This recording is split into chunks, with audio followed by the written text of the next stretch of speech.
The autumn wind whispered through the Blackridge Forest, carrying the crisp scent of pine and approaching winter.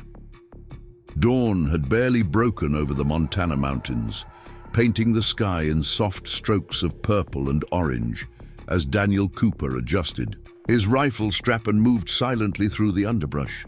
20 years of hunting these woods had taught him to read every snapped twig, every disturbed patch of earth, but nothing had prepared him for what he would discover that morning. The first sound was barely audible.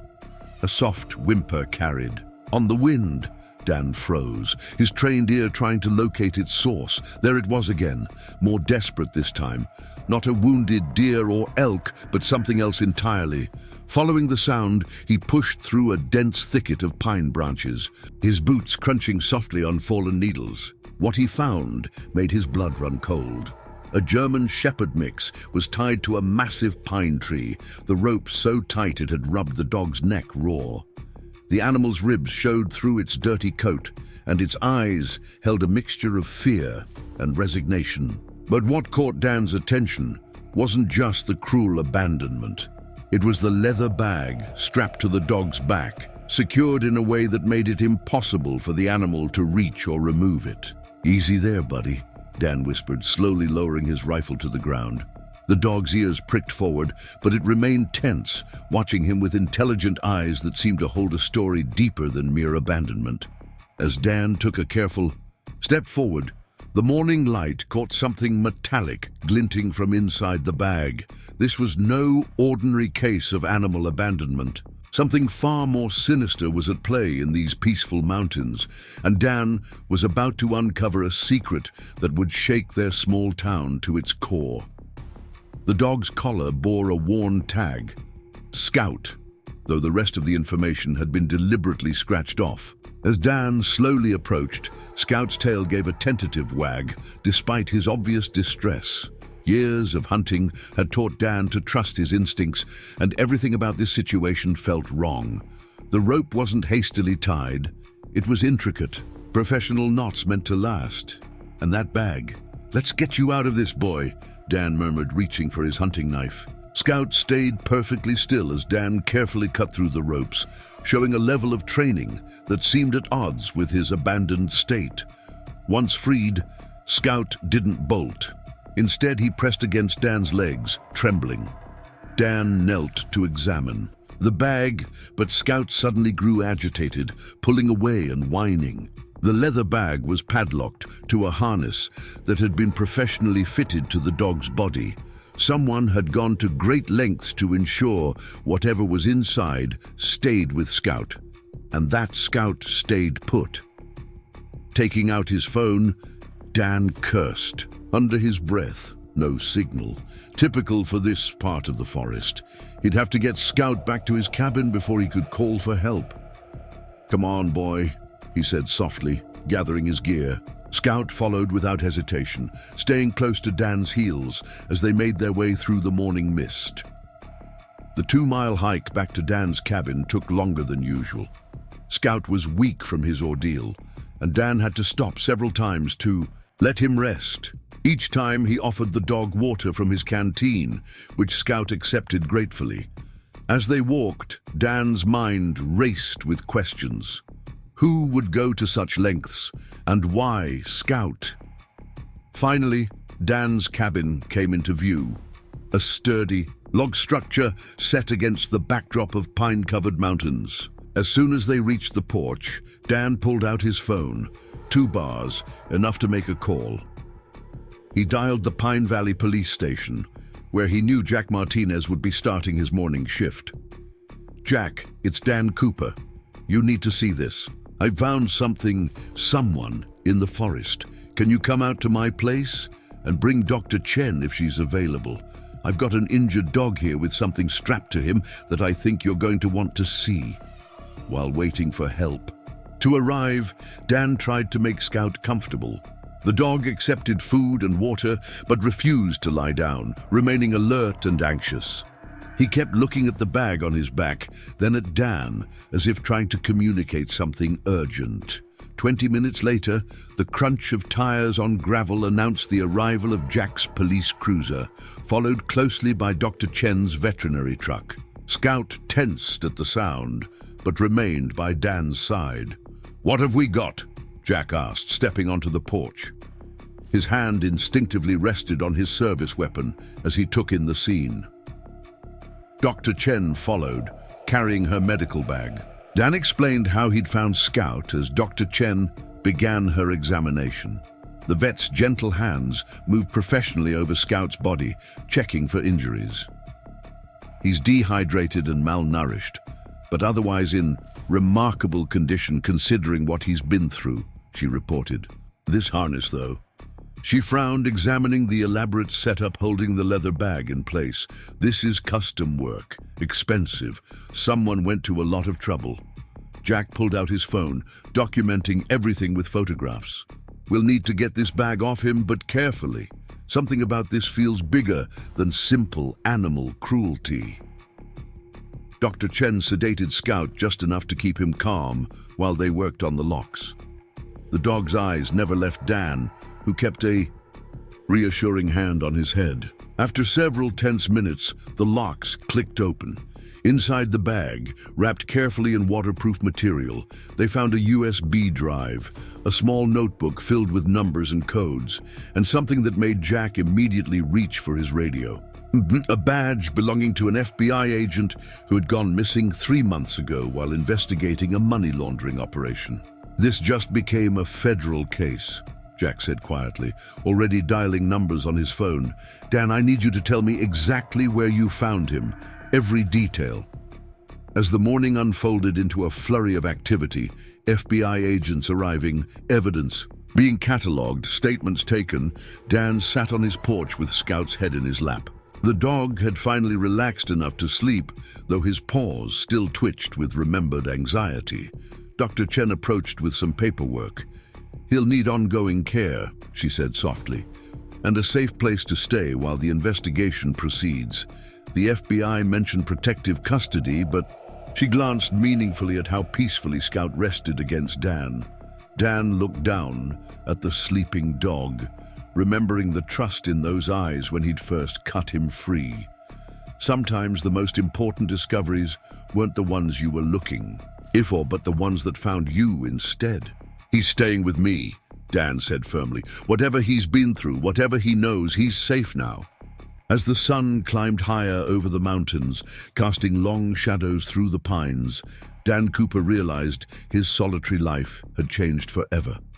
The morning had begun as any other hunting day, but fate had different plans. Sometimes the greatest discoveries aren't the ones we seek, but the ones that seek us out instead. Don't forget to hit that subscribe button to uncover more incredible stories of hope, survival, and unexpected heroes. Ring that notification bell to stay updated on new uploads. Leave a comment below sharing your thoughts on Scout's incredible journey. What do you think was really going on in those mountains? The next part of Scout and Dan's story will reveal shocking discoveries that will change everything. Stay tuned. As the FBI agents combed through Dan's property, the story of Scout's past began to unravel like a thread pulled from an old sweater. 3 months before that fateful morning in Blackridge Forest, Scout had been more than just a family pet. He had been part of an elite K-9 unit, working alongside FBI agent Maria Reyes. Their specialty was financial crimes, with Scout trained to detect not just drugs or explosives, but the unique chemical markers found in certain inks used for counterfeit money. The small town of Pine Valley had never seemed a likely place for high-stakes criminal operations, but its remote location and proximity to the Canadian border made it perfect for those wanting to stay under the radar. Agent Reyes had been closing in on a massive counterfeiting operation when she and Scout suddenly vanished without a trace. Dr. Chen's thorough examination of Scout revealed more than just his recent injuries. Embedded under his fur, nearly invisible unless you knew where to look, was a tiny scar, evidence of a tracking chip that had been surgically removed. Whoever had taken Scout and Agent Reyes had been meticulous in covering their tracks. Dan spent hours recounting every detail of his morning discovery to Special Agent Thomas Blake, the lead investigator who'd flown in from the Seattle field office. The dog was meant to be found, Blake mused, studying the elaborate harness that had held the evidence bag, but not this soon, and certainly not by someone who would do the right thing. The notebook found in Scout's bag contained what appeared to be random numbers and locations, but FBI cryptographers quickly recognized it as a sophisticated code. Agent Reyes had managed to document significant details about the operation before her disappearance. The USB drive contained photographs, warehouses, meetings, faces, all carefully catalogued and dated.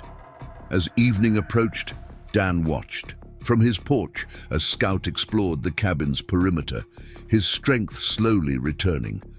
The dog moved with purpose, checking each corner, each shadow, his training evident in every calculated movement. When Scout suddenly stopped, hackles raised. Near the tree line, Dan's hand instinctively moved toward his rifle. Preparing and narrating this story took us a lot of time, so if you are enjoying it, subscribe to our channel. It means a lot to us. Now back to the story. Marcus Reynolds emerged from the shadows, his expensive suit incongruous against the rugged mountain backdrop.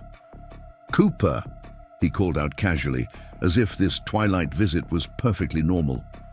"Heard you had some excitement up here today." Reynolds was Pine Valley's most prominent real estate developer, known for buying up large tracts of remote land for luxury wilderness estates that never seemed to materialize. Dan had always found something off about the man's too-perfect smile and carefully cultivated local boy-made-good image. Scout's reaction confirmed Dan's instincts. The dog moved silently to position himself between Dan and Reynolds, his posture alert but controlled. This wasn't aggressive behavior, this was recognition. "Word travels fast," Dan replied neutrally, noting how Reynolds' eyes kept darting to Scout. "Small town," Reynolds shrugged. "Say, that dog looks familiar. Might be one I saw posted on missing pets boards a while back. I could make some calls, help find its owner." Before Dan could respond, Agent Blake stepped out of the cabin. Reynolds' practiced smile flickered for just a moment, long enough for Dan to catch the flash of calculation in his eyes. "Mr. Reynolds," Blake said smoothly. "What a coincidence. We were just about to reach out to you. Would you mind coming inside? We have a few questions about some property transactions that might help us with an ongoing investigation." The following hours revealed the elaborate web that had been woven through Pine Valley's quiet streets. Reynolds' real estate empire was a front, his remote properties serving as waypoints in an international counterfeiting operation. Agent Reyes had gotten too close, forcing Reynolds to act, but he'd underestimated both her resourcefulness and Scout's loyalty. The evidence she'd managed to conceal with Scout was damning, but Reynolds had planned for that possibility. He'd arranged for one of his associates to find the dog later, once certain statute of limitations had expired and key witnesses had been permanently silenced. Dan's early morning discovery had thrown those carefully laid plans into chaos. As Reynolds was led away in handcuffs, Scout watched from Dan's side, his posture relaxed for the first time since his rescue. But one question still haunted everyone. Where was Agent Reyes? The answers would come from an unexpected source. During Scout's examination, Dr. Chen had noticed something peculiar about his paw pads, traces of a distinctive red clay that wasn't native to their region. This detail, combined with Agent Reyes' coded notes, led investigators to an abandoned mining site 30 miles north. That night, as Scout lay by the fireplace in Dan's cabin, both man and dog knew their journey was far from over. The real estate documents on Dan's kitchen table showed dozens of properties connected to Reynolds' operation, Somewhere among them, Agent Reyes might still be alive, and Scout was the key to finding her. Dan looked at the sleeping dog, marveling at how life could change so completely in a single morning. He'd gone into the forest looking for deer tracks, and instead found himself in the middle of an international criminal investigation. But more than that, he'd found a purpose bigger than himself. As if sensing Dan's thoughts, Scout raised his head, those intelligent eyes reflecting the firelight. Tomorrow, they would begin their search for Agent Reyes, but for now, in the quiet of the cabin, they were simply two souls who had found each other in the vast wilderness, each filling a void in the other's life they hadn't even known existed. The fire crackled softly, casting dancing shadows on the log walls, as Dan pulled out Agent Reyes's notebook again. Tomorrow would bring new challenges, but tonight he had a mystery to unravel and a faithful companion by his side. The red clay was their first real clue, and somewhere in these mountains, an FBI agent was waiting to be found. The autumn wind whispered through the pines outside, carrying with it the promise of secrets yet to be uncovered and justice yet to be served. Dan Cooper, the solitary hunter, had become something more, a guardian, a partner in a mission larger than himself. And Scout, the loyal K-9 agent who had endured so much, was finally where he needed to be to complete his most important mission. Dawn painted the Montana mountains in shades of amber and gold as Dan Cooper and Scout prepared for their search. The red clay traces found on Scout's paws had narrowed their focus to the abandoned Mercury mine, a sprawling complex of tunnels and old mining equipment that stretched deep into Blackridge Mountain. Special Agent Blake had assembled a tactical team, but Scout's behavior made it clear he needed to lead the way. The dog moved with renewed purpose, his training evident in every calculated step. Dan, knowing these mountains better than anyone, would accompany the FBI team as a local guide, with Dr. Chen standing by for any medical emergencies.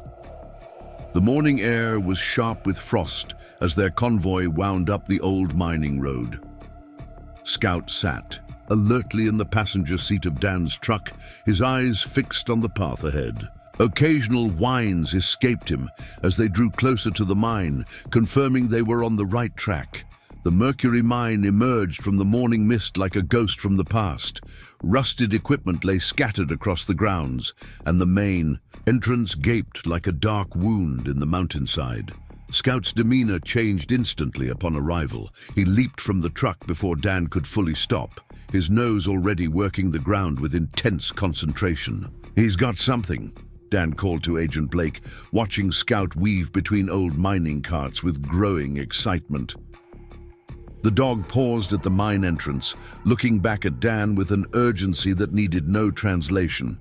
The tactical team moved into position as Scout led them deeper into the mine. The temperature dropped noticeably as sunlight faded behind them. Their flashlight beams caught the gleam of old rail tracks and support beams, while Scout moved confidently through the darkness, following a scent only he could detect. At a junction of 3 tunnels, Scout hesitated for the first time. His nose worked the air carefully before he chose the rightmost passage. The tunnel showed signs of recent use. Fresh boot prints in the dust, modern support beams among the old ones. 200 yards in, they found the first evidence that their search wasn't in vain. A woman's boot, matching the type Agent Reyes had been wearing when she disappeared, lay partially buried in mine debris. Scout's excitement grew visibly, his pace quickening. The tunnel opened into a larger chamber that had clearly been modified for habitation. Empty food containers, bottles of water, and modern camping equipment were scattered about, but it was the wall that caught everyone's attention. A complex web of photographs, documents, and strings created a map of Reynolds's entire operation. "She was building a case," Agent Blake whispered, examining the wall. "Even in captivity, she was gathering intelligence." Scout hadn't stopped to examine the room. His focus was solely on a heavy metal door set into the far wall. The dog's behavior changed dramatically, pawing at the ground, whining with increasing urgency. The tactical team moved forward, tools ready to breach the door. The lock gave way with a resigned groan. As the door swung open, flashlight beams revealed a sight that made hardened FBI agents catch their breath. Agent Maria Reyes lay on a narrow cot, pale and weak, but very much alive. Scout bounded forward, his entire body wiggling with joy as he reached his partner. "Took you long enough, buddy," Reyes whispered hoarsely, her arms wrapping around Scout's neck. Her eyes found Dan's in the darkness. "Thank you for finding him." The reunion was cut short by the urgent need to get Reyes medical attention. As they carried her out of the mine on a stretcher, she managed to share crucial information. Reynolds' operation was larger than anyone had suspected, with connections reaching into law enforcement and local government. The evidence wall in the chamber would prove invaluable. Reyes had spent her captivity documenting everything she overheard from her guards, creating a comprehensive map of the criminal enterprise. Her disappearance hadn't silenced her. It had given her unprecedented access to the organization's inner workings. Back at Dan's cabin that evening, as Dr. Chen tended to Reyes' immediate medical needs before transport to a secure facility, the full story emerged. Reyes had been investigating Reynolds for months when she got too close to uncovering his operation. Rather than kill her, Reynolds had seen an opportunity. He kept her alive, believing she might prove useful as leverage if the investigation ever caught up with him. "But he made a mistake," Reyes said, her voice stronger after receiving fluids and care. "He separated me from Scout, thinking it would break both of us. Instead, it gave Scout a chance to carry our evidence to safety." The dog hadn't left Reyes' side since her rescue, but his eyes often sought out Dan, acknowledging the bond that had formed during their brief but intense time together. Reyes noticed the interaction with a knowing smile. "Scout's always been an excellent judge of character," she said softly. "The department will need someone local we can trust as we continue dismantling Reynolds' network. Someone who knows these mountains and isn't afraid to do what's right." She glanced meaningfully at Dan. Agent Blake nodded in agreement. "We'll be establishing a permanent task force in Pine Valley. The position of civilian liaison would come with certain benefits, including a K-9 partner who's already proven he works well with you." Dan looked down at Scout, who met his gaze with those intelligent eyes that had captured his heart that morning in the forest. The dog's tail thumped against the floor, a vote of confidence, if ever there was one. The autumn wind rattled the cabin windows as plans were made and futures reshaped. Agent Reyes would need time to recover, during which Scout would stay, with Dan helping to track down the remaining members of Reynolds' organization. It wasn't the solitary life Dan had known before, but as he watched Scout move contentedly between his old partner and his new friend, he realized it was exactly the life he needed. Outside, the mountains stood silent witness to the changing tide in Pine Valley. A criminal empire was crumbling, justice was taking root, and an unlikely partnership born in the wilderness was about to make these hills a lot less hospitable to those who would hide their darkness in nature's shadow. The fire crackled in the hearth as night settled over the cabin. Tomorrow would bring new challenges, but tonight, surrounded by good people and watched over by a faithful dog, Dan Cooper felt more at home than he had in years. Sometimes the greatest gifts come disguised as challenges, and the truest partnerships are forged in the fires of adversity. As winter descended on Pine Valley, the quiet mountain town found itself at the center of an expanding investigation. Dan Cooper's cabin, once a solitary outpost in the wilderness, had become an unofficial command center for the FBI task force. Scout divided his time between training with Dan for their new liaison role and helping Agent Reyes, who was recovering. At the local medical center, under heavy protection, the evidence retrieved from the mercury mine had opened a Pandora's box of criminal connections. Reynolds' counterfeiting operation was merely the tip of an iceberg that stretched far beyond Montana's borders. Each new discovery brought more federal agents to Pine Valley, transforming the sleepy town into a hub of covert activity. Dr. Chen's veterinary clinic had become a sanctuary of sorts, a place where Scout could receive his regular checkups, while Dan and Reyes met discreetly to discuss case developments. The vet had proven herself an invaluable ally, her keen eye for detail helping to process evidence found on rescued animals from Reynolds' other properties. One snowy morning, as Dan and Scout conducted their daily patrol of the mountain trails, they encountered something unusual. Fresh tire tracks in the newly fallen snow led to one of Reynolds' former properties, a luxury cabin that had been abandoned since his arrest. Scout's behavior changed instantly, his training kicking in as he detected something out of place.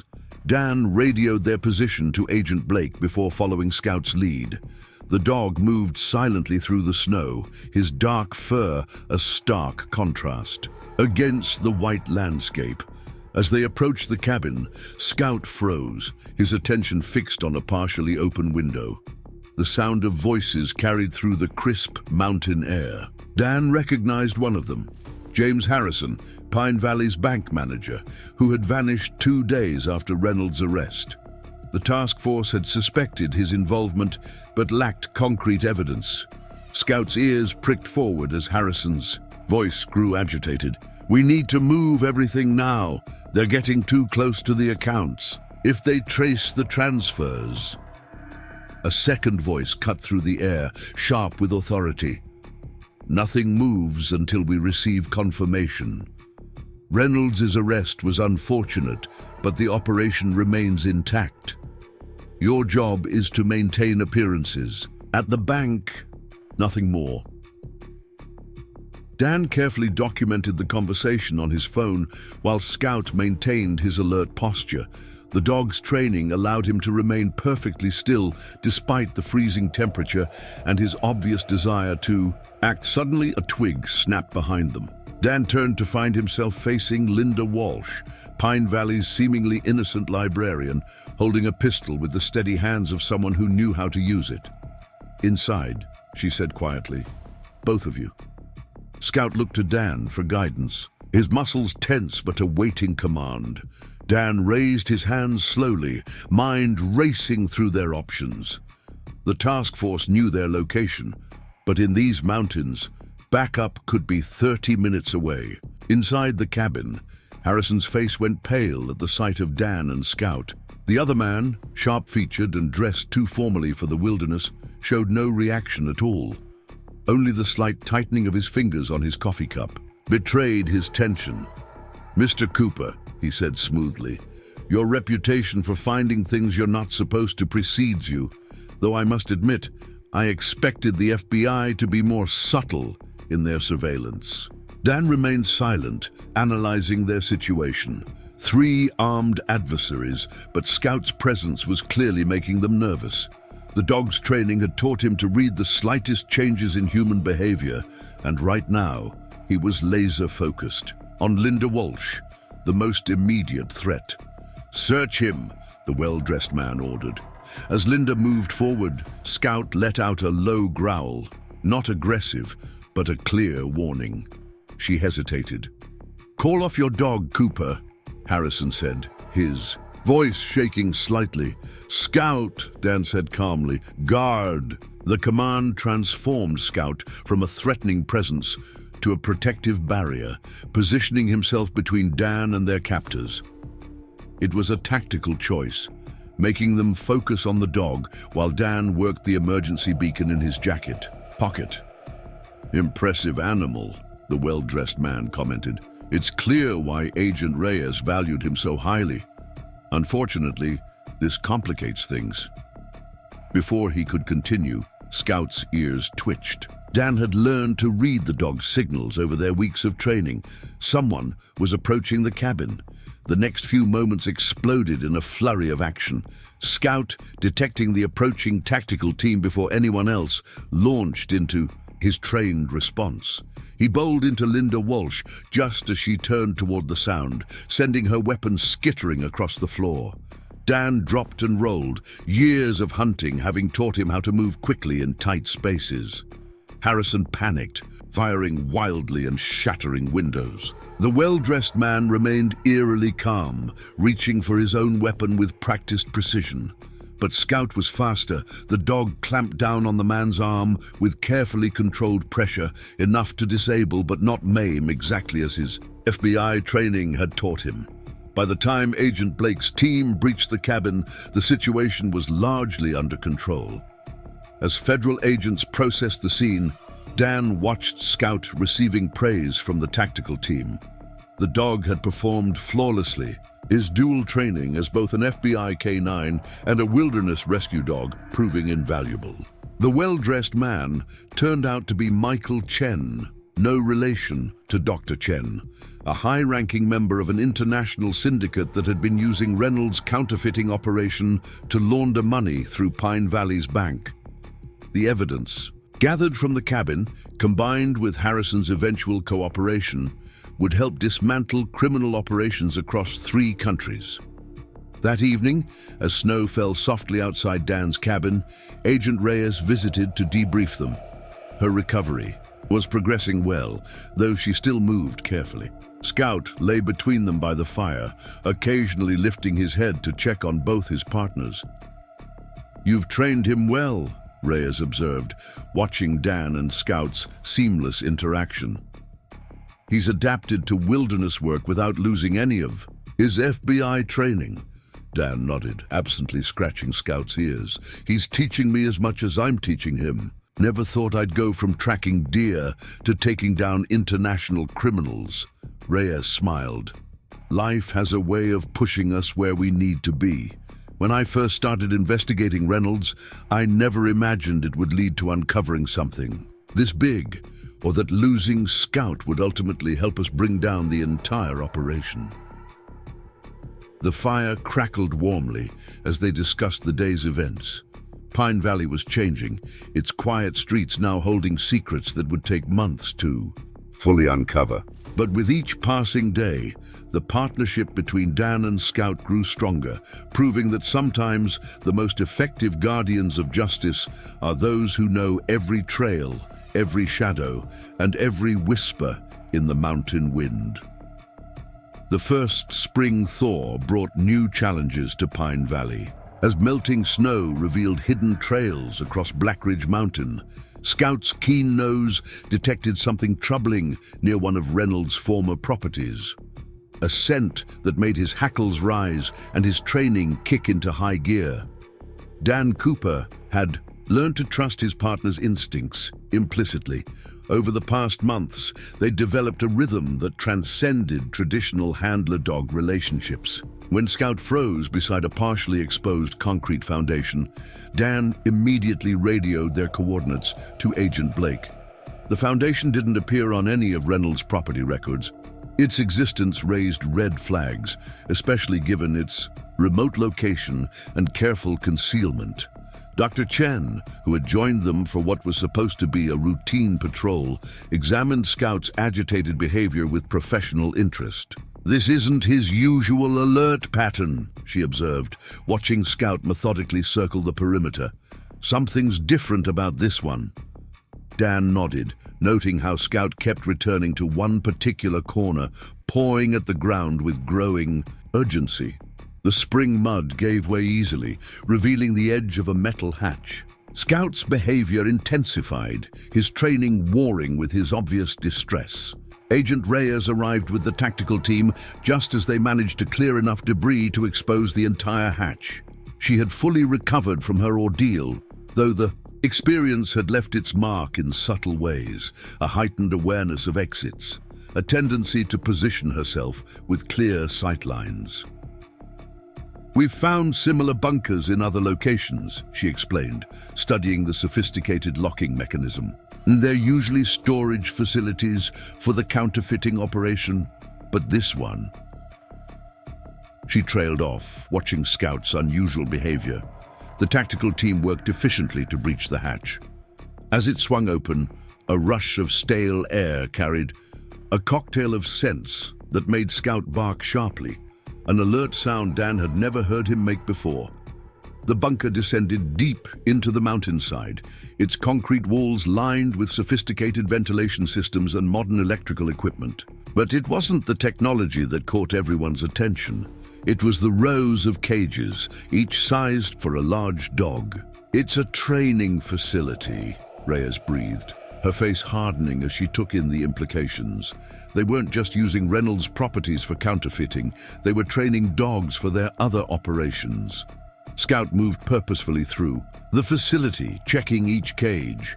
Most were empty, but evidence of recent use was everywhere. Water bowls, specialized training equipment, and most disturbing, medical supplies typically used for implanting tracking devices. Dr. Chen examined the veterinary station with growing horror. "These aren't standard microchips," she said, holding up a sealed package. "They're sophisticated tracking and control devices, military grade." The discovery shifted the entire investigation. Reynolds' operation hadn't just been about counterfeiting money, they'd been creating custom-trained dogs for criminal enterprises across the country. The animals were fitted with advanced tracking devices, allowing the syndicate to monitor their movements and, if necessary, ensure their silence. Scout's behavior made perfect sense now. This was where he had been held after being separated from Agent Reyes. The sophisticated equipment explained how they'd managed to subdue and control a highly trained FBI K9. Dan watched his partner, methodically searching the facility, noting how Scout maintained his professional demeanor despite what must have been traumatic memories. The dog's resilience never ceased to amaze him. "The training methods they used," Dr. Chen said quietly, reviewing files found on a computer. "They're innovative but cruel. They figured out how to subvert standard police K9 training, essentially reprogramming the dogs for criminal operations." Agent Blake's team discovered records indicating that at least 20 dogs had passed through the facility. Most were former police or military K9s, chosen for their existing training and then reconditioned for illegal activities. Scout was probably meant to be their crown jewel, Reyes said, her hand resting protectively on her partner's head. An FBI K9 with specialized detection training, he would have been invaluable to their counterfeiting operation. But they underestimated his loyalty. The evidence they uncovered would prove crucial in dismantling the larger criminal network. But for Dan, the most pressing concern was tracking down the other dogs. Having seen Scout's journey from traumatized escapee to trusted partner, he couldn't bear the thought of other animals still under the syndicate's control. Dr. Chen offered her clinic as a rehabilitation center for any dogs they managed to recover. Her experience with Scout had given her unique insight into helping canines overcome trauma while maintaining their training. That evening, as the investigation team processed the bunker, Dan and Scout made their way back to the cabin. The dog walked closer than usual to Dan's side, seeking reassurance after the difficult day. Inside, as Scout settled into his favorite spot by the fireplace, Dan reviewed the files Dr. Chen had copied for him. Each dog's record told a story of betrayal, loyal animals who had served honorably, only to be stolen and repurposed for criminal ends. The spring rain tapped gently against the windows as Dan made a decision. With Scout's unique combination of FBI and wilderness training, they were perfectly positioned to lead the effort to find these dogs. It wouldn't be easy. The animals would be scattered across the country, their conditioning making them difficult to approach. But watching Scout dozing peacefully by the fire, secure in the knowledge of his restored purpose and trusted partnerships, Dan knew it was the right choice. Every dog deserved the chance Scout had been given to break free from their conditioning and find their way back to the light. The mountain wind carried the promise of change, whispering through the pines outside Dan's cabin. Tomorrow they would begin planning their expanded mission, but tonight was for rest and recovery, for quiet understanding between a man and his dog, each knowing they had found their true calling in life's unexpected turns. Late spring brought unexpected visitors to Pine Valley. A series of unmarked black SUVs wound their way up to Dan's cabin one misty morning. Scout watched their approach with alert interest, his posture relaxed but vigilant as he recognized the distinctive scent of law enforcement. Director Sarah Mitchell of the FBI's Special Operations Division stepped out of the lead vehicle, her presence indicating the gravity of the situation. Following her was Dr. Marcus Thompson, the nation's leading expert in canine behavior and rehabilitation. Inside Dan's cabin, over cups of steaming coffee, Director Mitchell laid out the scope of what they'd uncovered. The training facility in Blackridge Mountain was just one node in a vast network. Similar operations had been discovered in remote locations across 5 states. The sophistication of their methods is unprecedented, Dr. Thompson explained, watching Scout, who maintained his usual protective position near Dan. They're not just training these dogs, they're psychologically reprogramming them. The tracking devices are only part of it. The doctor spread photographs across Dan's kitchen table. Each showed different facilities, all built to the same, exacting specifications as the bunker they'd discovered.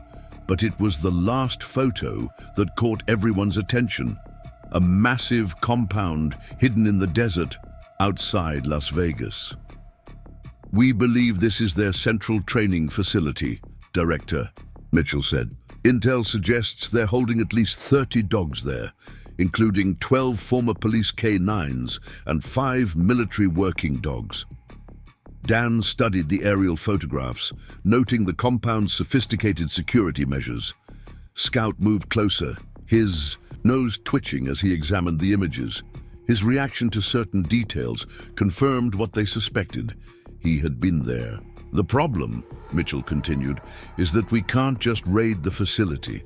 These dogs have been conditioned to respond violently to standard law enforcement approaches.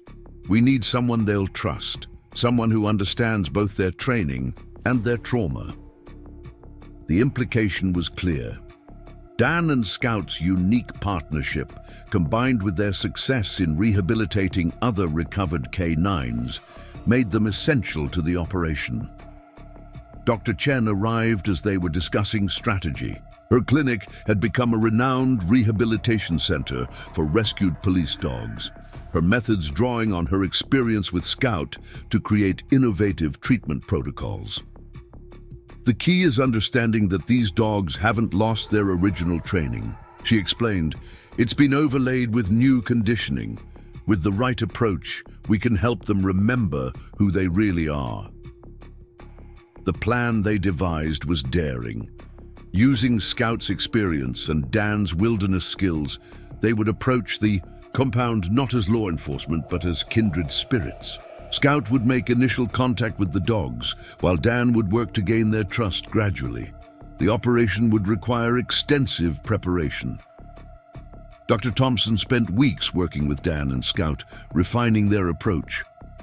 They studied the psychological techniques used by the syndicate, learning how to counter them without causing further trauma to the dogs.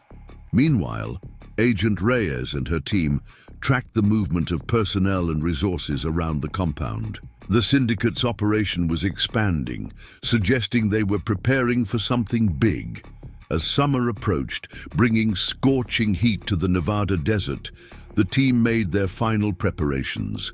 The compound's location offered both challenges and advantages. The isolated setting meant less risk of civilian casualties, but also limited their options for backup. Scout underwent specialized desert training, learning to work in the harsh environment while wearing protective gear for his paws. Dan studied the compound's layout until he could navigate it blindfolded, memorizing every entrance, exit, and potential safe zone.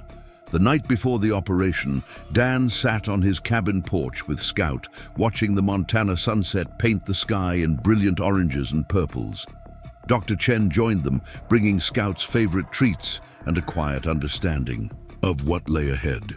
Remember, she said softly, these dogs are survivors, just like Scout. They're waiting for someone to help them remember who they are. The following day, as their plane touched down in Nevada, the reality of their mission set in. The compound rose from the desert like a fortress, its high walls and security measures designed to keep secrets hidden. Dan and Scout would enter first, posing as drifters who had discovered the location by chance. The syndicate's arrogance worked in their favor. They never expected anyone to approach openly. Scout's demeanor changed subtly as they neared the compound. His movements became more deliberate, drawing on memories of his time there.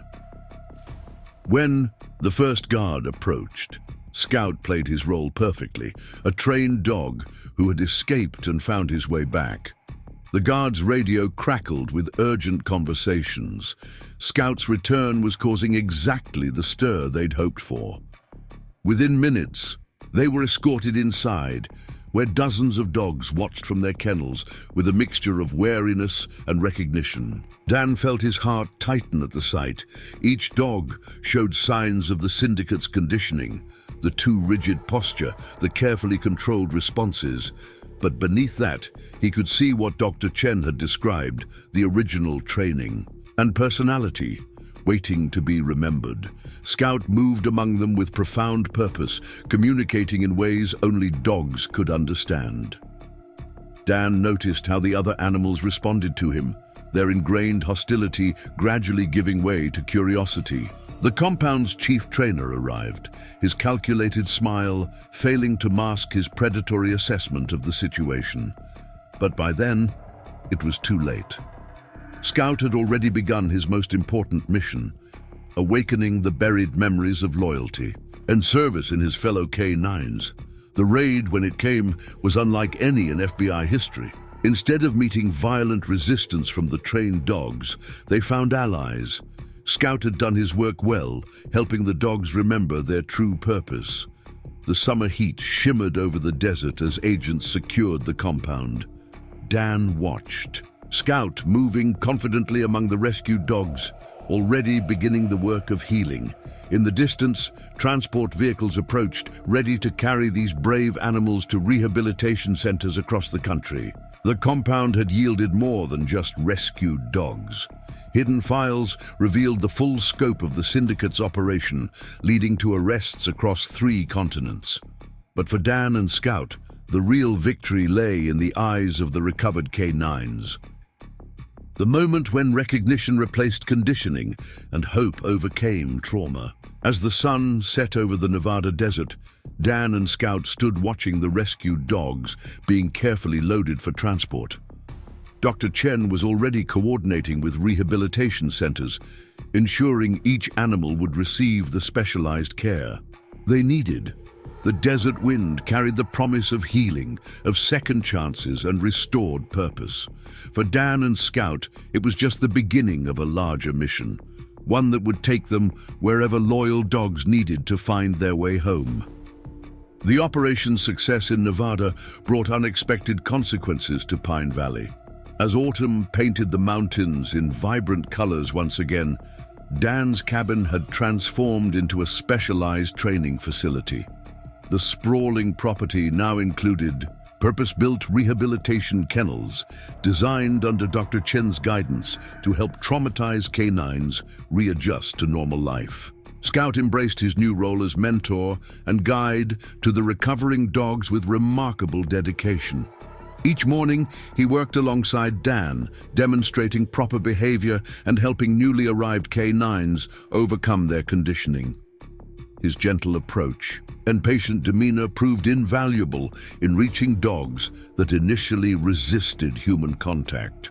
Dr. Thompson had taken up temporary residence in town, his expertise helping to refine their rehabilitation protocols. He spent hours observing Scout's interactions with the other dogs, documenting the unique ways the former FBI canine communicated with his traumatized companions. On a crisp October morning, as mist clung to the mountainside, a distinctive black helicopter appeared over the ridge. Its arrival heralded an urgent new development in their ongoing mission. Marine Corps Captain Sarah Martinez stepped onto Dan's property, her service dog Rex at her side. The German Shepherd's alert posture and focused gaze marked him as a veteran of multiple combat deployments. Inside Dan's cabin, Captain Martinez shared intelligence that changed everything. A new player had emerged in the syndicate's operation, a former military K9 trainer who had gone rogue, taking with him classified information about advanced combat dog training techniques. "He's weaponizing trauma," Martinez explained, spreading satellite photos across the table, using legitimate military training protocols, but perverting them for criminal purposes. "The dogs he's producing are unlike anything we've encountered before." Rex moved closer to Scout, the two dogs communicating silently in that mysterious way, working K9s often did. Something in their interaction caught Dr. Thompson's attention. "They recognize each other's training," he observed. "Despite their different backgrounds, there's a fundamental understanding there. The new threat required a different approach. These weren't just stolen police dogs being repurposed. They were specifically bred and trained from birth using corrupted military protocols. The rehabilitation techniques they'd developed might not be enough." Captain Martinez's intelligence revealed a training camp hidden in the remote Canadian wilderness, just north of the Montana border. The location was chosen for its isolation and harsh conditions, perfect for pushing dogs to their physical and psychological limits. The compound's security went beyond anything they'd seen before. Military-grade surveillance systems, armed patrols, and worst of all, attack dogs trained using the stolen protocols. These weren't just guard dogs, they were tactical weapons with fur and fangs. Dr. Chen studied the medical reports Martinez provided, her expression growing increasingly troubled. "They're using experimental conditioning techniques," she said. "Combining psychological manipulation with chemical enhancement, some of these dogs might not be salvageable." The words hung heavy in the room. Scout, sensing the tension, moved closer to Dan, his steady presence a reminder of what was possible with patience and understanding. Captain Martinez's next words cut through the silence. "We've confirmed at least 3 former military working dogs are being held there.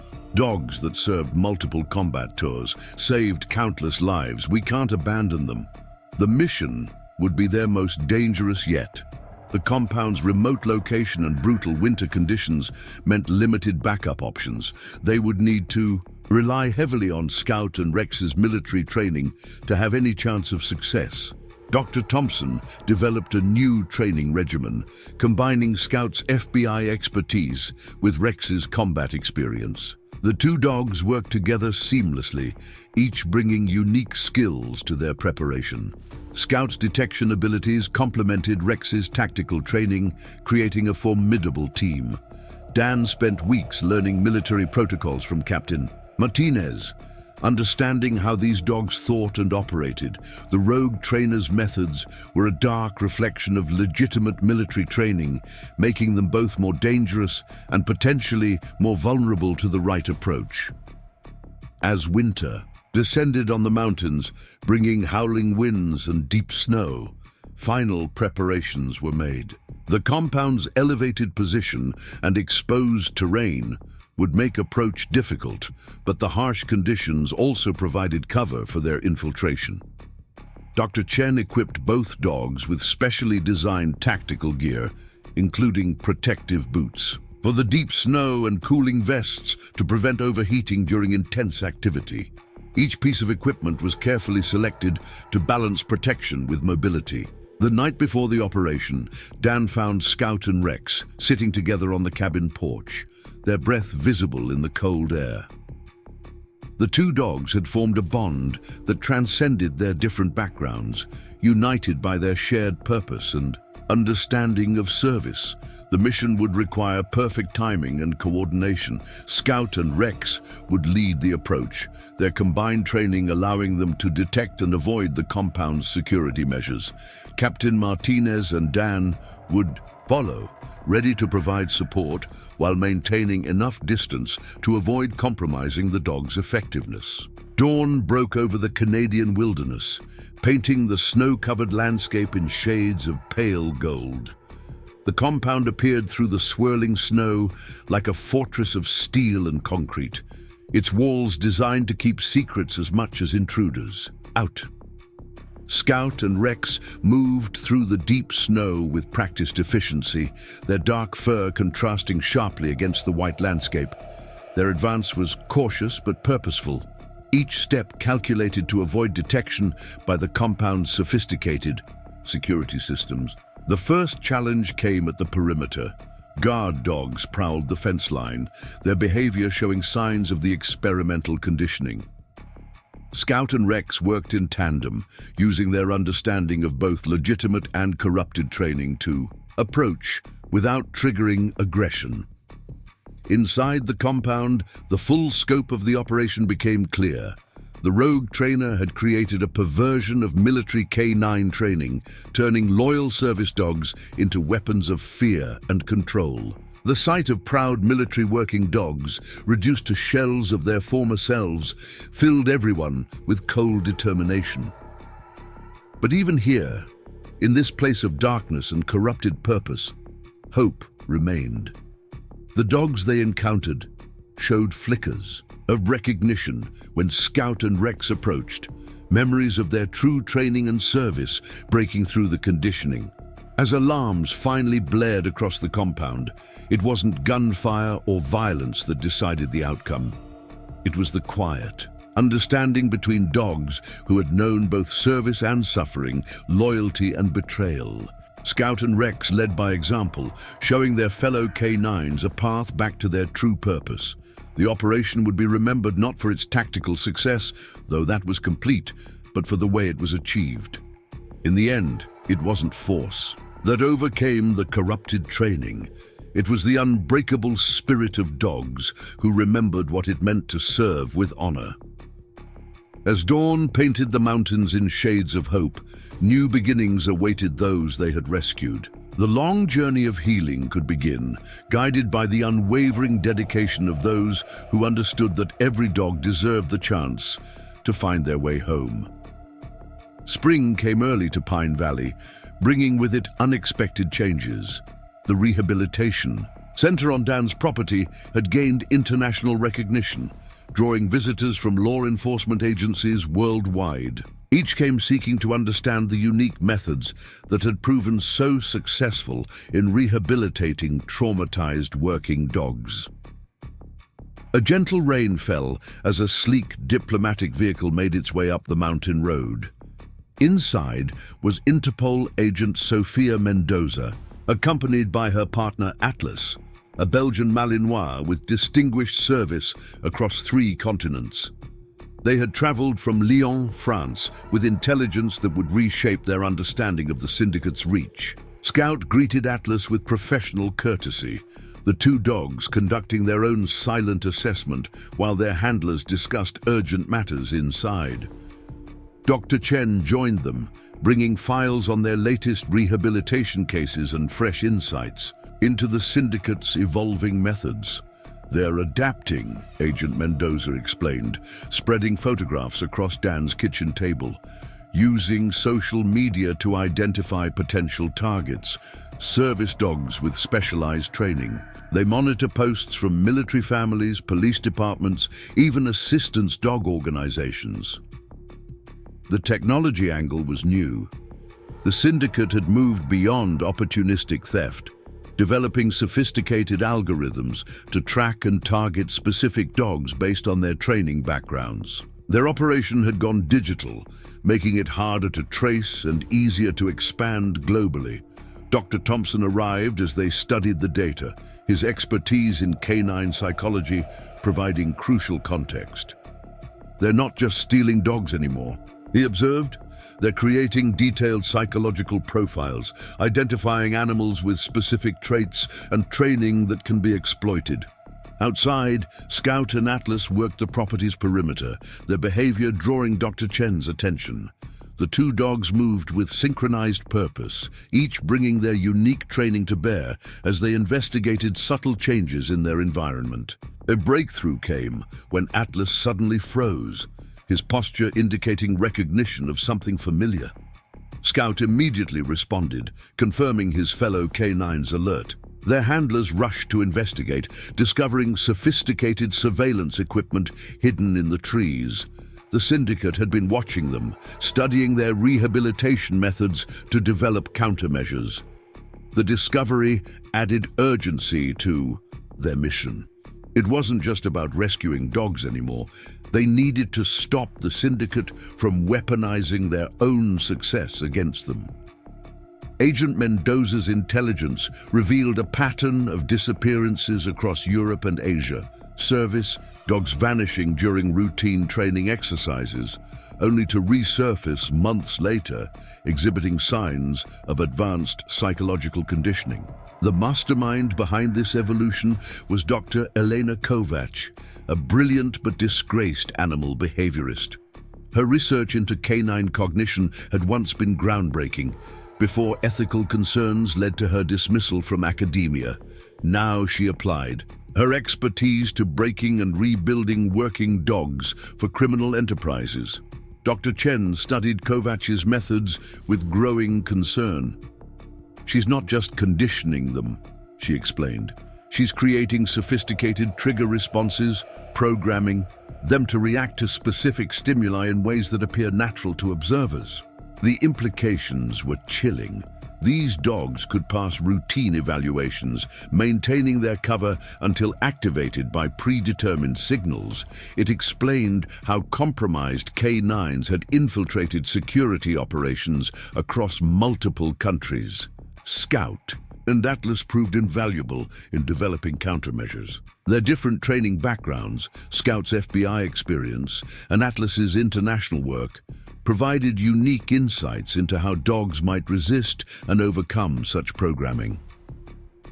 Captain Martinez returned from Washington with additional resources and a stark warning.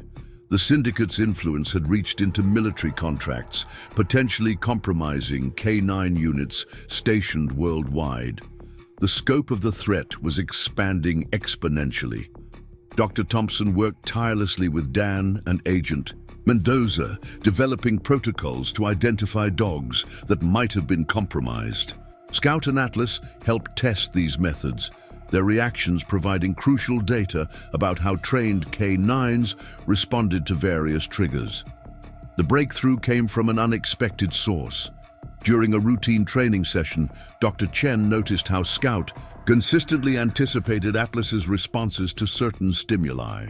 Further observation revealed that Scout wasn't just reacting, he was actively helping Atlas resist programmed triggers. This discovery led to a revolutionary approach in canine rehabilitation. Instead of trying to erase the syndicate's conditioning, they could teach dogs to recognize and counter it themselves. The method relied on the animal's natural intelligence and social bonds rather than human intervention. Agent Mendoza's team identified Dr. Kovac's primary research facility, hidden within a legitimate veterinary hospital in Eastern Europe. The operation would require unprecedented cooperation between international law enforcement agencies. As preparations began, Dan worked closely with Scout and Atlas, refining their ability to detect and respond to conditioned behaviors in other dogs. The two K-9s developed an almost telepathic understanding, each complementing the other's strengths. Dr. Chen equipped them with new tactical gear, designed to protect against both physical and psychological threats. The syndicate's use of sound-based triggers meant they needed specialized protection for the dog's sensitive hearing. The spring rain continued to fall as they finalized their plans, nature herself seeming to cleanse the mountains of hidden threats. In Dan's cabin, maps and surveillance photos covered every surface as they coordinated with teams across multiple continents. Scout maintained his vigilant watch over the property, his presence a reminder of how far they'd come and how much remained at stake. His journey from traumatized escapee to rehabilitation pioneer had opened doors they never imagined existed. The morning sun broke through the clouds as final preparations were made. Agent Mendoza's intelligence suggested they had a narrow window of opportunity before Dr. Kovacs moved her operation again. Success would require perfect coordination between teams operating across multiple time zones. As dusk approached, Dan watched Scout and Atlas conducting one final patrol of the property. Their synchronized movements and alert responses demonstrated the pinnacle of K9 training and partnership. Together, they represented hope for countless dogs still held in the shadows of exploitation. Tomorrow would bring new challenges and opportunities, but tonight, in the quiet of the mountain evening, they took comfort in the knowledge that their mission extended beyond borders and boundaries, united by the universal bond between humans and their most loyal companions. The Eastern European operation unfolded under a steel-gray sky. Nestled within a sprawling medical complex on the outskirts of Budapest, Dr. Kovacs's research facility maintained a perfect facade of legitimacy. Dan Cooper and Scout moved through the busy streets with practiced casualness, their carefully crafted cover identities holding up under scrutiny. Agent Mendoza and Atlas had arrived separately, establishing surveillance from a nearby apartment complex. Dr. Chen coordinated from a mobile command center, monitoring the health signatures of all K9s involved in the operation through sophisticated biotelemetry systems. The facility's security appeared standard for a medical installation, but Scout's behavior indicated otherwise. His subtle changes in posture revealed hidden surveillance systems and patrol patterns that wouldn't be apparent to casual observers. The syndicate had woven their defenses into the ordinary rhythm of hospital life. Inside the facility, Dr. Kovacs's true operation occupied 3 subterranean levels, each more secure than the last. Intelligence suggested the lowest level housed her most advanced research, experiments that pushed the boundaries of canine psychology and behavioral modification. Dan gained access through a carefully orchestrated ruse, presenting as a potential investor in advanced service dog training. Scout's impeccable behavior and obvious intelligence made them a convincing pair. Dr. Kovacs herself emerged to greet them, her academic demeanor masking a predatory intelligence. "Mr. Davidson," she smiled using Dan's cover name, "your reputation precedes you. Few understand the true potential of canine intelligence as you do." Her eyes studied Scout with unsettling intensity. "What a magnificent specimen. Military background, I assume?" The tour began innocently enough. Upper levels showcased legitimate research into service dog training, providing perfect cover for the facility's darker purpose. But Scout's subtle signals told a different story. The dog detected traces of familiar scents, other working canines who had passed through these halls. Dr. Kovacs's pride proved her weakness. Unable to resist sharing her brilliance, she gradually revealed more of her operation. Each level they descended brought them closer to the truth of her twisted innovations. The psychological conditioning techniques she had developed went beyond anything they had encountered before.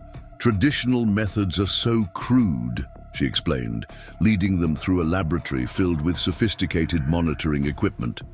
"We've discovered ways to actually reshape a dog's fundamental loyalties, creating unbreakable bonds that supersede all previous training." Scout maintained his cover perfectly, but Dan noticed how the dog positioned himself between them and certain doors, subtly guiding their movement through the facility.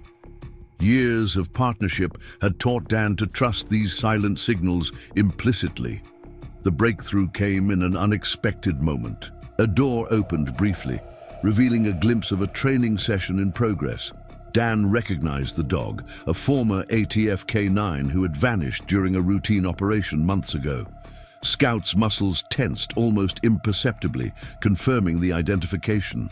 Dr. Kovacs watched their reactions carefully, her scientific detachment wavering for a moment. Impressive, isn't it? Complete psychological reprogramming without losing any of their specialized training. The applications are limitless. The operation moved into its next phase as Agent Mendoza's team initiated their approach. Atlas led a specially trained group of K9s, each chosen for their ability to resist and counter psychological conditioning. Their advance triggered no alarms. The facility's security systems had been designed to detect human threats, not K9 ones. The moment of truth came as they reached the lowest level. Here, Dr. Kovacs' mask finally slipped. "You know," she said quietly, "Scout's reputation is quite remarkable. Few dogs have managed to break our conditioning so completely. We've learned so much from studying his case." The trap was sprung, but not as she had planned. Scout's presence had already begun affecting the other dogs in the facility. The silent communication between working K9s, a language deeper than human understanding, spread through the kennels like a wave of awakening. As security teams responded to the breach, they found their own dogs hesitating, ancient instincts of pack loyalty overriding artificial conditioning. Scout and Atlas moved through the chaos with purpose, each dog leading their human partners in a carefully coordinated dance of liberation. Dr. Chen's voice came through Dan's earpiece, monitoring the vital signs of dogs throughout the facility. The biotelemetry revealed a cascade of changes as the K9s broke free from their psychological chains, their natural instincts reasserting themselves against artificial controls. Dr. Kovacs' carefully constructed world unraveled around her. Her research, brilliant but fundamentally flawed, had failed to account for the unbreakable bonds that form naturally between dogs and their true partners. No amount of conditioning could fully suppress that essential loyalty. The liberation of the facility revealed the full scope of the syndicate's operation. Dogs from law enforcement agencies across the globe, each stolen and reprogrammed for criminal purposes. But more importantly, they discovered Dr. Kovacs' complete research records, the key to understanding and reversing her conditioning methods. As dawn broke over Budapest, the full impact of their success became clear. Not only had they rescued dozens of stolen K9s, but they had also gained the knowledge needed to help countless others still hidden around the world. Dr. Kovacs' research, turned against its intended purpose, would become a tool for healing rather than exploitation. Scout moved among the rescued dogs with gentle authority, his presence helping to calm their confusion and fear. Each animal responded differently to their freedom, but all showed signs of remembering their original training and purpose. Dr. Chen worked tirelessly, coordinating with veterinary teams to assess and stabilize the rescued K9s. The dogs' vital signs told a story of recovery, their bodies and minds beginning to shake off the effects of prolonged psychological manipulation. In the aftermath, Dan watched Scout guiding a particularly traumatized Belgian Malinois through basic trust exercises. The dog had been one of Dr. Kovacs' earliest subjects, subjected to years of experimental conditioning. Yet even here, hope emerged in the simple act of one dog helping another remember who they were meant to be. The Budapest operation marked a turning point in their ongoing mission. The syndicate's most sophisticated facility had fallen, and with it the secrets of their psychological conditioning methods. But more importantly, they had proven that no amount of scientific manipulation could fully suppress a dog's true nature. Their capacity for loyalty, courage, and unconditional love. As the sun rose fully over the ancient city, teams of handlers and veterinarians prepared the rescued dogs for transport to rehabilitation centers across Europe. Each animal carried its own story of betrayal and resilience, but also the promise of renewal and redemption. The morning light caught Scout's eyes as he completed one final sweep of the facility, making sure no dog had been left behind. In those eyes, Dan saw not just intelligence and training, but a wisdom born of experience. The understanding that even the deepest wounds could heal with time, trust, and the unwavering support of true companions. Summer settled over Pine Valley with gentle warmth as Dan Cooper's rehabilitation center welcomed its most challenging cases yet. The dogs rescued from Budapest arrived in waves, each bearing the invisible scars of Dr. Kovac's experimental conditioning. Scout took on the role of lead therapy dog naturally, his innate understanding of trauma making him uniquely qualified to help these specialized canines recover.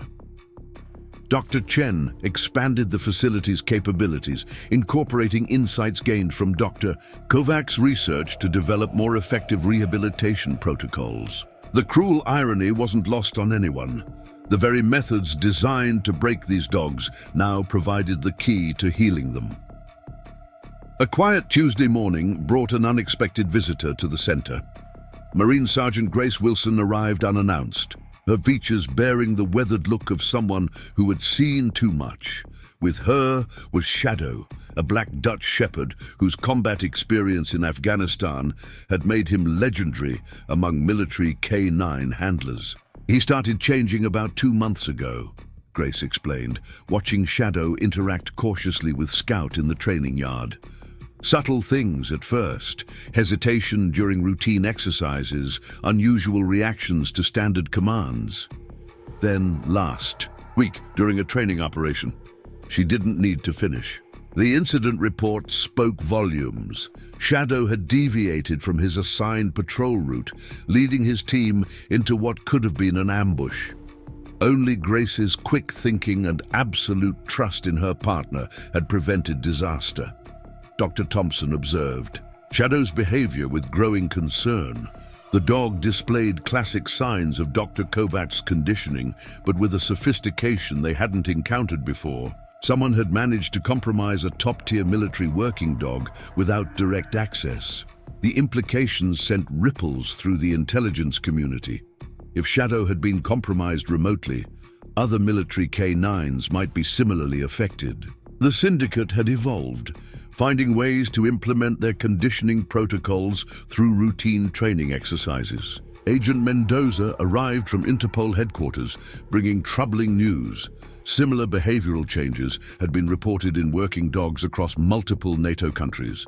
The pattern suggested a coordinated effort to infiltrate military and law enforcement K9 units on a global scale. Scout approached the situation with remarkable insight. His interactions with Shadow revealed a complex web of triggered responses, each carefully designed to activate under specific operational conditions. Yet within these artificial patterns, Scout found ways to help Shadow recognize and resist the conditioning. Dr. Chen monitored their interactions closely, documenting how Scout instinctively adapted his approach based on Shadow's responses. The breakthrough came during a seemingly routine training session, when Scout deliberately modified a standard exercise to help Shadow bypass his programmed triggers. He's not just showing Shadow what to do, Dr. Thompson realized, watching the dogs work together. He's teaching him how to recognize when his responses aren't his own. It's metacognition, awareness of one's own thought processes. The discovery revolutionized their understanding of canine intelligence and resilience. These dogs weren't simply victims of conditioning, they had the capacity to actively participate in their own recovery. Scout's method of peer-to-peer rehabilitation opened new possibilities for treating compromised canines worldwide. Grace worked tirelessly with Shadow, their bond proving stronger than any artificial conditioning. Each small victory, a successfully completed exercise, a moment of genuine connection, brought them closer to restoring Shadow's true nature. The investigation into how Shadow had been compromised led them to an unexpected source. Hidden within standard military canine training videos were subliminal triggers, carefully designed to gradually reshape the dog's behavioral patterns. The syndicate had infiltrated the military's digital training infrastructure. Dan and Scout found themselves at the forefront of a new kind of warfare, one fought not with weapons, but with understanding and patience. Their mission expanded beyond rehabilitation to include developing protocols to protect working dogs from psychological exploitation. Dr. Chen created a sophisticated screening program using biotelemetry and behavioral analysis to identify dogs, showing early signs of compromise. Scout's intuitive understanding of these signs proved invaluable in refining their detection methods. As summer deepened, Shadow's progress became a source of hope for handlers worldwide. The Dutch Shepherd gradually reclaimed his original training, his bond with Grace growing stronger through each challenge overcome. Their success proved that even the most sophisticated psychological conditioning could be defeated through trust and dedication. The rehabilitation center transformed into a global training hub, welcoming handlers and their canine partners from military and law enforcement agencies around the world. Each team brought new insights, contributing to a growing understanding of how to protect working dogs from psychological exploitation. Scout's role evolved beyond that of a therapy dog. He became a teacher, demonstrating to other dogs how to recognize and resist conditioning attempts. His methods were studied and documented, forming the foundation for new training protocols designed to enhance working dogs' psychological resilience. Grace and Shadow remained at the center, helping to train other handlers in recognition and response techniques. Their experience provided crucial insights into how the syndicate's conditioning could manifest during actual operations. Late one evening, as thunderclouds gathered over the mountains, Dan watched Scout working with a newly arrived Belgian Malinois. The dog had been pulled from active duty after showing signs of compromise during a border security operation. Scout's gentle guidance was already helping the dog rediscover its natural instincts. The summer storm broke over Pine Valley, its cleansing rain seeming to wash away layers of artificial conditioning. Inside the center's main training hall, dogs and handlers worked together, each partnership strengthened by shared challenges and mutual trust. Dr. Thompson documented every success and setback, building a comprehensive understanding of how dogs could maintain their psychological integrity in an increasingly complex world. The syndicate's attempts to weaponize canine intelligence had inadvertently revealed the true depth of these animals' cognitive capabilities. As lightning illuminated the mountain peaks, Dan reflected on how far they had come from that first morning when he found Scout tied to a tree. Their journey had evolved from simple rescue to something far more profound, a mission to protect the unique bond between humans and their most faithful companions.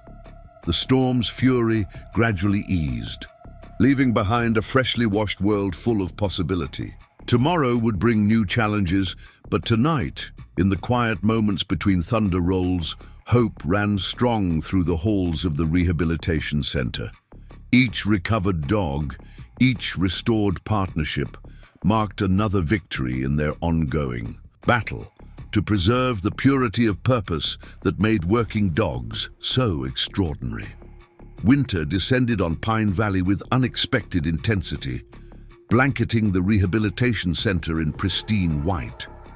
The morning silence was broken by an urgent call from Interpol headquarters. A major breakthrough in cybersecurity had revealed the syndicate's next evolution, They had developed an artificial intelligence system designed to analyze and exploit working dog behavior patterns. Special Agent Marcus Blackwood arrived through the swirling snow, his laptop containing encrypted files retrieved from a raid in Singapore.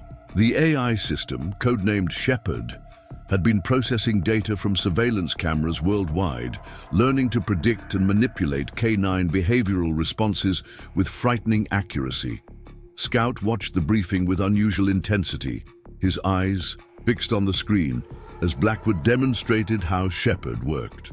The system could identify subtle patterns in dog behavior that even experienced handlers might miss, using this information to generate increasingly sophisticated conditioning protocols.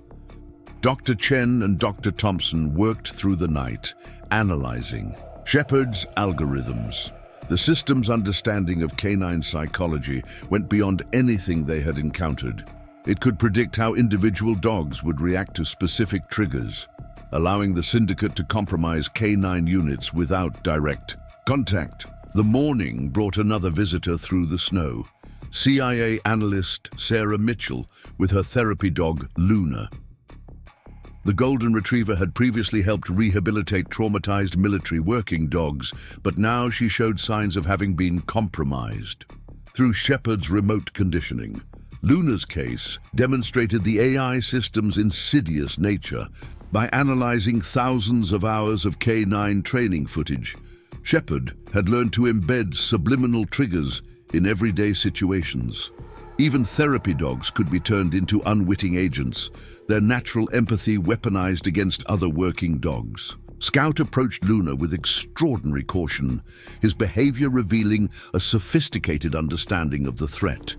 His interactions with her became a delicate dance of trust-building and trigger identification. Through their carefully structured sessions, a pattern emerged. Shepherd had created layered conditioning that activated in response to specific emotional states. Dr. Chen monitored their interactions using advanced neurological scanning equipment. The data revealed how Scout instinctively helped Luna navigate around her programmed responses, creating new neural pathways that bypassed Shepherd's conditioning. The breakthrough came during a snow-covered afternoon training session.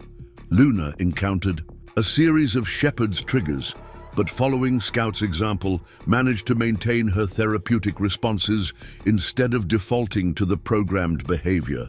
This success provided crucial insights into how dogs could actively resist AI-generated conditioning.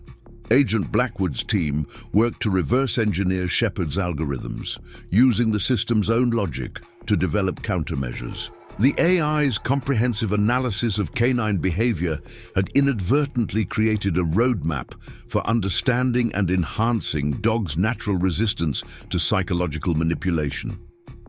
The Rehabilitation Center adapted its protocols, incorporating lessons learned from Luna's recovery. Dr. Thompson developed new training methods that helped working dogs recognize and counteract AI-generated triggers. Scout's intuitive approach became the foundation for these enhanced protection strategies. Winter storms isolated Pine Valley from the outside world, creating an intensity of purpose among the handlers and dogs working to overcome Shepherd's influence. Each small victory against the AI system revealed new aspects of canine intelligence and resilience. Sarah Mitchell spent hours documenting Luna's progress, her observations contributing to a growing understanding of how AI systems could be defeated through the strength of genuine human-animal bonds. The therapy dog's recovery demonstrated that artificial intelligence, no matter how sophisticated, couldn't fully comprehend or control the complex emotional connections between handlers and their partners.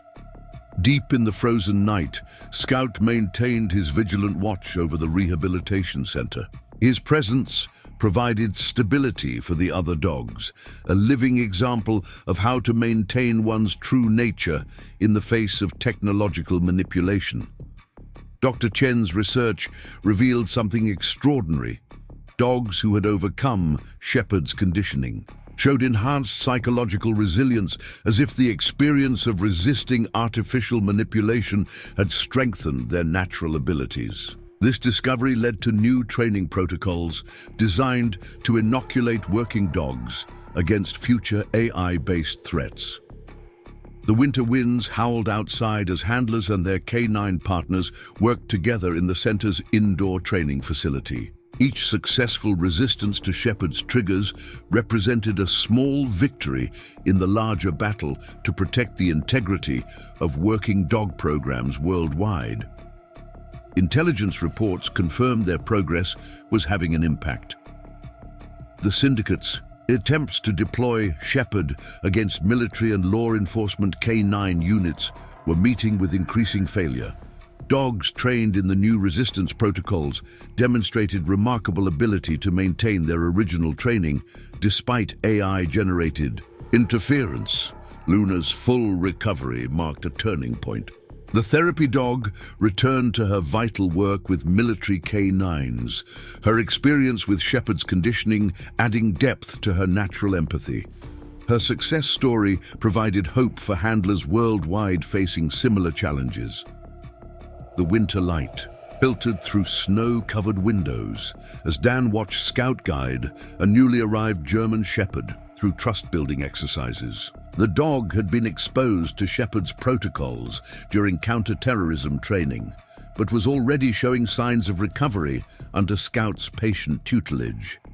Dr. Thompson's latest research paper, documenting their breakthroughs in countering AI-based conditioning, attracted attention from military and law enforcement agencies globally. The Rehabilitation Center became a focal point for developing next-generation K9 training methods that emphasize psychological resilience alongside traditional skills. As darkness fell over the snow-covered mountains, the warm lights of the Rehabilitation Center glowed like beacons of hope. Inside, dogs and handlers rested between training sessions, their bonds strengthened by shared challenges and achievements. Scout moved quietly among them, his presence a reminder that the deepest truths about loyalty and partnership couldn't be replicated or controlled by artificial intelligence. The night wind carried whispers of change through Pine Valley. Tomorrow would bring new challenges in their ongoing mission to protect working dogs from technological exploitation. But tonight, in the peaceful moments between training sessions, the simple truth remained. No algorithm could fully capture or control the extraordinary connection between humans and their most faithful companions.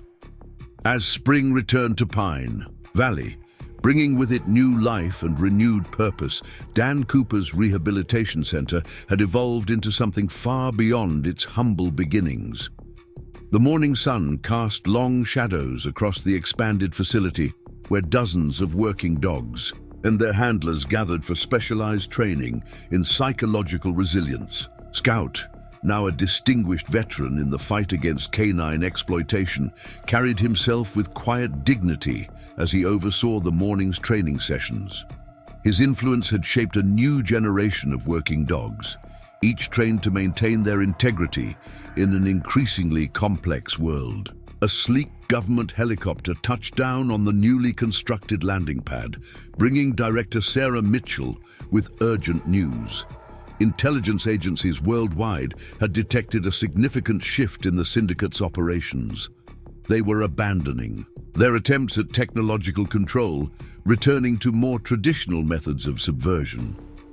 They're targeting the human element now, Mitchell explained during an emergency briefing. Corrupting handlers, infiltrating training programs. The bond between dog and handler has proven too resilient for their AI systems to break.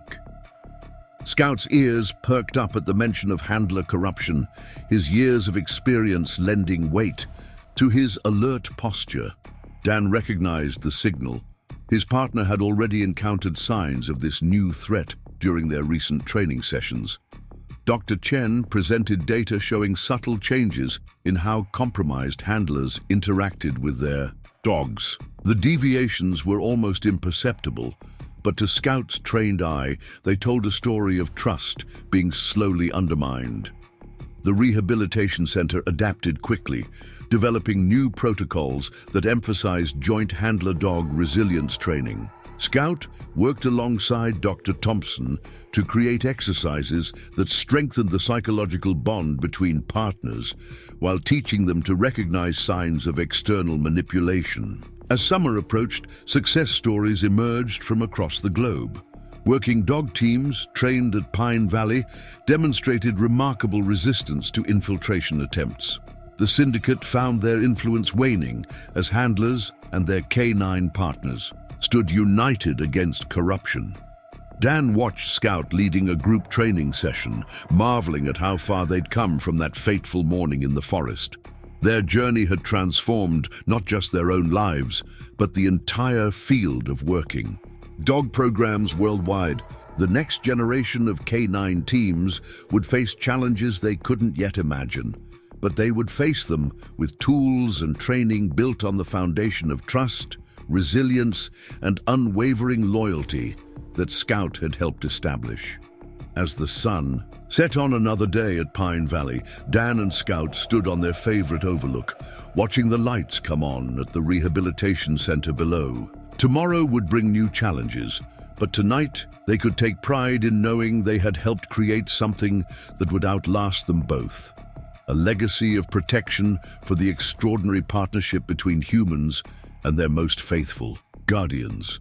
Up next, discover two more incredible tales of courage and companionship. If Scout's journey touched your heart, you won't want to miss these remarkable stories of hope and redemption. Click now to continue the adventure.